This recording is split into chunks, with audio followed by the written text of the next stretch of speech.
భూయోగ జీవ సమాధి వెనుక మర్మం ఏంటి? భక్తులకు అంత శక్తి ఎలా వస్తుంది?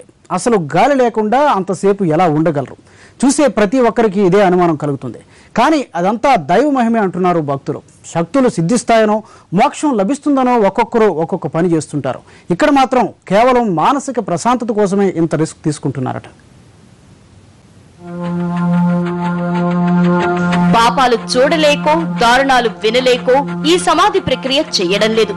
మానసిక ప్రశాంతత కోసం చేస్తున్నారట. ఆత్మానందంతో పాటు ప్రపంచ శాంతి కోసం వీళ్లంతా భూయోగ సమాధి అవుతున్నారు. ఈ ప్రక్రియను నిర్వహించడానికి ఓ కమిటీ కూడా ఉండటం విశేషం. గుంటూరు జిల్లా బాపట్లలో బ్రహ్మశ్రీ సద్గురు జగన్నాథ స్వామి ఆశ్రమ సేవా సమితి ఈ కార్యక్రమాన్ని నిర్వహిస్తోంది. జీవ సమాధి అయిన వారికి ఎటువంటి సమస్యలు తలెత్తవని నిర్వాహకులు చెబుతున్నారు.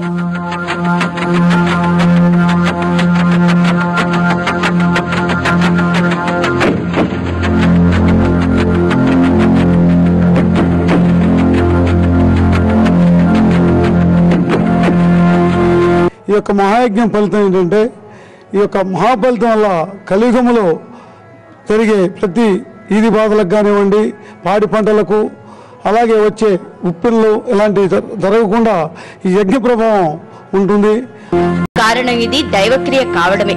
ఇలా భూయోగలోకి వెళ్తున్న వారికి ఆంజనేయ స్వామి ఆవహిస్తారట. స్వామివారి బలం, మాతాజీ ఆశీర్వాదంతోనే ఈ ప్రక్రియను నిర్విఘ్నంగా నిర్వహిస్తున్నారన్నది నిర్వాహకులు చెప్తున్న మాట. ఇక ఈ మాతాజీ పేరు లక్ష్మీకాంతమ్మ.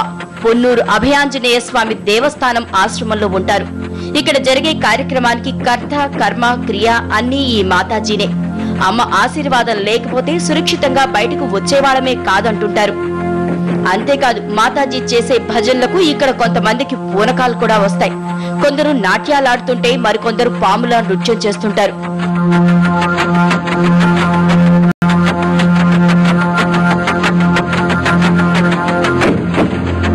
బయట వాళ్ళ సంగతి సరే, లోపలున్న వాళ్ళ పరిస్థితి ఏంటి? ఈ సందేహం అందరికీ వస్తుంది. అయితే సమాధి అయిన వారికి మాత్రం ఏమీ తెలియదట. కేవలం పైకప్పు కప్పడం, ఆ తర్వాత 5 నిమిషాలు మాత్రమే గుర్తుంటుందట. ఆ తర్వాత ఏం జరుగుతుందో, తాము ఎక్కడున్నామో తెలియదని చెప్తుంటారు. సమాధిలో 2.5 గంటల పాటు ఉన్నా తమకు కేవలం అరగంటే గడిచినట్లుంటుందని బయటకొచ్చిన వాళ్ళు చెప్తున్నారు. అలా ఆనందంగా ఉంది. స్వామి పక్కనే కూర్చున్నట్లుంది. నాగేంద్ర స్వామి కూడా పక్కనే కూర్చున్నట్లు అనిపించింది. ఇంకా కొంచెంసేపు కూర్చుంటే బాగుండేమో అనిపిస్తూ వచ్చింది. అంటే అప్పుడే లేపేశారా మమ్మల్ని, అప్పుడే బయటకు ఎందుకు తీశారు? ఇంకా కొంచెంసేపు ఉంటే బాగుండేదేమో అన్న ఆలోచన ఉంది. ఇందులో ఉండి చేసేది ఏమీ ఉండదు, కేవలం ధ్యానం మాత్రమే. కానీ ఈ విషయాన్ని అంత సింపుల్ గా తీసేయడానికి వీల్లేదని చెప్తున్నారు జీవ సమాధికి వెళ్ళొచ్చిన వాళ్ళు. ఎందుకంటే జపం చేస్తున్న సమయంలో ఇష్టదైవాలొచ్చి పక్కనే కూర్చున్నట్లు అనిపించిందని ఎవరికి వాళ్ళు తమ అనుభవాల్ని చెప్తున్నారు. ఇలా చేసినందువల్ల వీళ్ళకేమొస్తుందని ప్రశ్నిస్తే బోలెడంత మనశ్శాంతి అన్న సమాధానం వస్తోంది. అంతేకాదండోయ్, పూర్వీకులు ఎన్నో పుణ్యాలు చేస్తే తప్ప ఇలాంటి అవకాశం రాదని అంటున్నారు.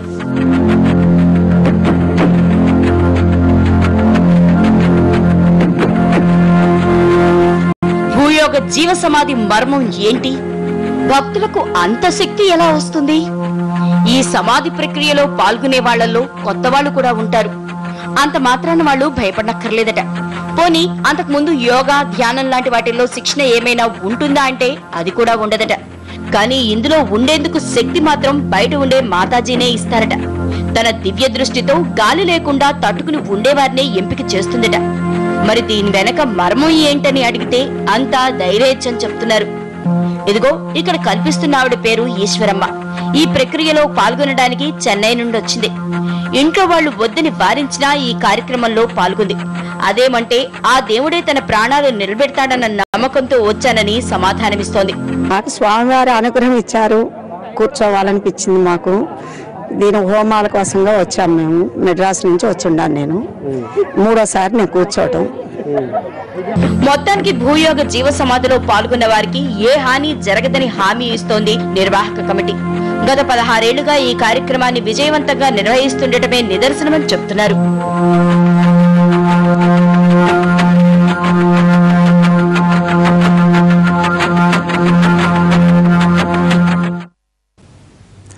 సమాధి వల్ల ఇంతవరకు ఎలాంటి హాని లేకపోయినా చాలా మంది మాత్రం ఈ ప్రక్రియను వ్యతిరేకిస్తున్నారు. దేవుడి పేరుతో మనుషుల ప్రాణాలతో చెలగాటమాడుతున్నారని ఆరోపిస్తున్నారు. అందుకే 16 ఏళ్ల పాటు చేస్తూ వస్తున్న ఈ ప్రక్రియను ఒక్కసారి బ్రేక్ పడింది. విచిత్రం ఏంటంటే ఓవైపు అభ్యంతరాలు వస్తున్నా ప్రజలు మాత్రం దీన్ని నమ్మడం మానడం లేదు. ఒకటి కాదు, రెండు కాదు, 16 ఏళ్ల నుంచి జరుగుతున్న తంతు. మరి ఎవరూ ఆపలేదా? ఈ కార్యక్రమాన్ని గత 16 ఏళ్ల నుంచి నిర్వహిస్తూ వస్తున్నారు. గుంటూరులోనే కాదు, రాష్ట్రంలోని చాలా ప్రాంతాల్లో ఈ భూయోగ సమాధిని నిర్వహించారు. ఎక్కడా దీనిపై అభ్యంతరాలు వ్యక్తం కాలేదు. ఒకే ఒక్కసారి మాత్రం ఈ ప్రక్రియకు ఎదురుదెబ్బ తగిలింది. కొన్ని సన్నివేశాల్లో విజయవాడ జరిగినప్పుడు పోలీసులు బందోబస్తు చేసి చేయడానికి వీల్లేదని చెప్పి వాళ్ళు అబ్జెక్షన్ పెట్టారు. ఈ లైఫ్ రిస్క్ సంబంధించింది చేయడానికి వీల్లేదు పెడితే ఆ భక్తులు ఎవరైతే కూర్చుంటున్నారో వాళ్ళ పేరెంట్స్ వాళ్ళు వచ్చి మేము తీసుకుంటామంటే మేము మాకు భక్తి విశ్వాస నమ్మకాలు ఉన్నాయి, మీరెవరు చేయడం లేదు, మేము అండర్టేకింగ్ ఇస్తాం, మేము బాధ్యత మాదేనని చెప్పినప్పుడు ఈ కార్యక్రమాల్లో సక్సెస్ఫుల్గా వచ్చారు. దాన్ని తర్వాత పోలీసులు ఎక్కడ ఎంటర్ కావట్లేదు. భూయోగ జీవ సమాధి పేరుతో మనుషుల్ని సమాధి చేయటం ఆటవికం అంటూ జన విజ్ఞాన వేదిక గతంలో అభ్యంతరం చెప్పింది. ప్రజల ప్రాణాలతో చెలగాటమాడటాన్ని జన విజ్ఞాన వేదిక సభ్యులు అడ్డుకున్నారు కూడా. అప్పట్లో పోలీసులు కూడా జోక్యం చేసుకోవాల్సి వచ్చింది. అయితే ఈ ప్రక్రియ వల్ల ఎవరికి ఎటువంటి హాని జరగదని నిర్వాహక కమిటీ తేల్చి చెప్పింది. అంతేకాదు, ఎవరికైనా ప్రమాదం జరిగితే దాని పూర్తి బాధ్యత తమదే అవుతుందంటూ అధికారులకు బాండ్లు కూడా రాసిచ్చారు.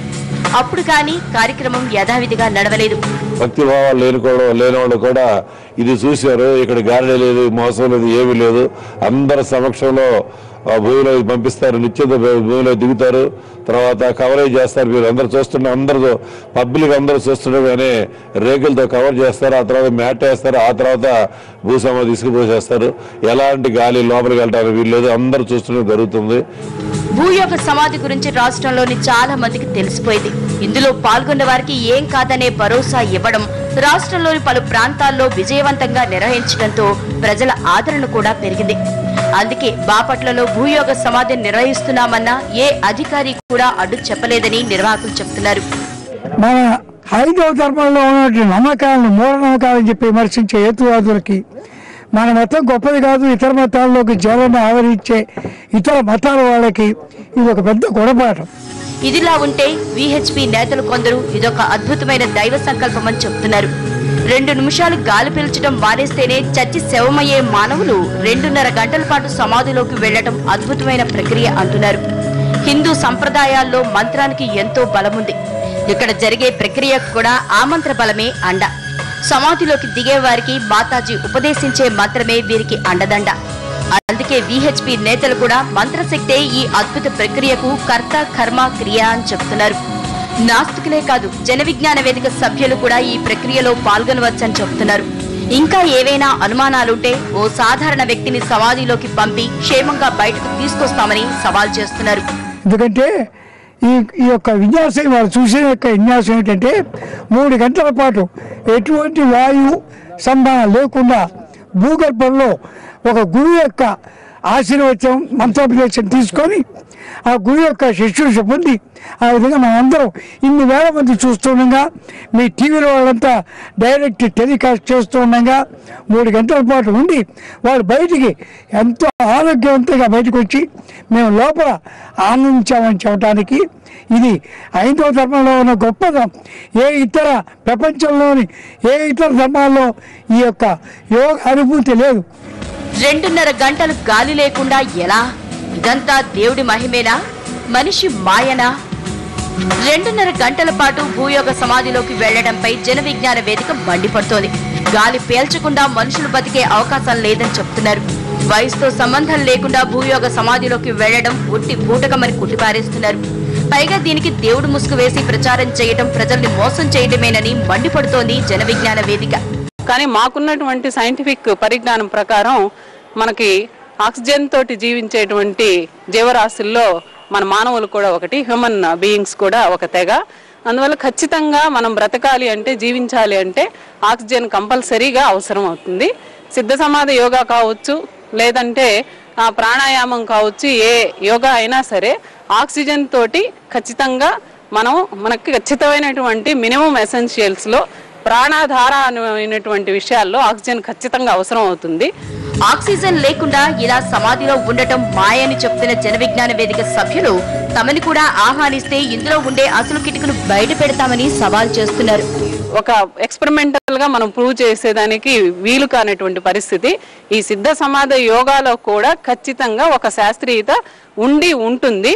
లేదంటే మేము జన విజ్ఞాన వేదిక వైపు నుంచి కానీ లేదంటే ఒక సైన్స్ ని బోధించేటువంటి అధ్యాపకులుగా కానీ మేము ఒకటే అడుగుతున్నాము, ఎటువంటి ఆక్సిజన్ సరఫరా లేనటువంటి గ్లాస్ ఛాంబర్లో ఈ 15 మందిని కానీ 20 మందిని కానీ పెట్టి ఎటువంటి సరఫరా లేకుండా వాళ్ళు కనుక 2.5 hours జీవించినట్లయితే ఈ మహిమలు మంత్రాలని మేము కూడా నమ్మే అవకాశం. మొత్తానికి ఈ భూయోగ జీవ సమాధి జిల్లాల్లో చర్చనీయాంశంగా మారింది. శాస్త్రానికి నమ్మకానికి మధ్య జరుగుతున్న యుద్ధంలా తయారైంది. ఇది ఇవాల్టి స్పెషల్ ఫోకస్. మరో అంశంతో మళ్ళీ కలుద్దాం. నమస్తే.